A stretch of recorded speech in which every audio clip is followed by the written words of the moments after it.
Online কিছু কিনতে পারি না because I am not an online shopper. কারণ আমি এখনো ঠিক অতটা বুঝে উঠতে পারি না অনলাইন শপিংটা। বাট ইটস ভেরি কনভিনিয়েন্ট, তাই না? অনেক কিছুরই হয়, কিন্তু শাড়ি বা ড্রেস বা এগুলো আমার মনে হয় যে একটু ফিল না করে, একটু না দেখে, না একটু গায়ে দিয়ে সেটা নেওয়াটা আই ডোন্ট থিঙ্ক আমার জন্য ভালো। তো তো আই থিঙ্ক এটাও খুব সুন্দর একটা উদ্যোগ। ইন্দু সূত্রা, একটা নতুন বুটিক, লিপি রয় ওর নাম, এবং লিপি এটা শুরু করেছে। এবং ইটস অ্যামেজিং কালেকশন, খুব সুন্দর সুন্দর কালেকশন আছে এবং ভ্যারাইটি, মানে সব রকম আছে। তো যে এখানে ঢুকবে তার একটা পছন্দ মতো, একটা কেন 10টা পছন্দ মতো শাড়ি নিয়ে যেতে পারবে। তোমার কিছু পছন্দ হলো? হ্যাঁ, আমার অনেকগুলো পছন্দ হয়েছে। দিদি কারণ তো আই দিদি থিঙ্ক মানে শাড়ি তো, মানে বলে না মেয়েদের, যেরকম বলে ডায়মন্ডস মেয়েদের বেস্ট ফ্রেন্ড, আমার মনে হয় শাড়িও মেয়েদের বেস্ট ফ্রেন্ড। মানে শাড়ির জায়গায় গেলে মেয়েরা একটু স্টাক হয়েই যায়, মানে সেখান থেকে একটু তাকে বের করে নেওয়া একটু মুশকিল। তো আই থিঙ্ক আর এইরকম জায়গায় খুব একটা বেশি বোধহয় শাড়ির এরকম ইয়ে নেই। তো এটা আই থিঙ্ক খুব ভালো হবে, এবং I wish them all the best.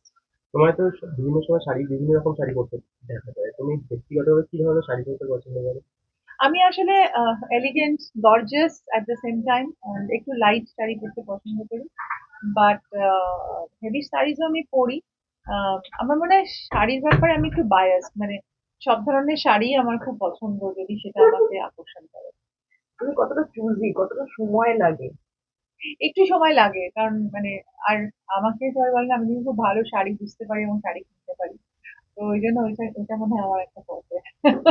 Highest কত ঘন্টা লেগেছিল যদি একটা শাড়ি কিনতে? একটা না, আমি যখন ঢুকি বেশ অনেকগুলো কিনে বেরোই। তাই জন্য আমার হাজবেন্ড বলে যে তোমার সাথে আমি কখনো শাড়ি শপিং এ যাব না। বেশ কয়েক ঘন্টাই লেগে যায়। আর তবে আপনি আমি এটাও করতে পারি, আমি একটু তাড়াতাড়ি চুজ করতে পারি, মানে টাক টাক টাক টাক করে দেখে নিয়ে নিতে পারি। আপনি কি বলেন, ঋতুদি আজকে এসছে আপনার স্টোরে? মানে এটা তো মানে আমি ভাবতে পারছি না, এটা একদম স্বপ্নের মতন। ঋতুদি এসছে, আনার একটা প্রধান উদ্দেশ্য হলো ঋতুদি এত সুন্দর শাড়ি কারি করে, এত সুন্দর করে শাড়ি পরে।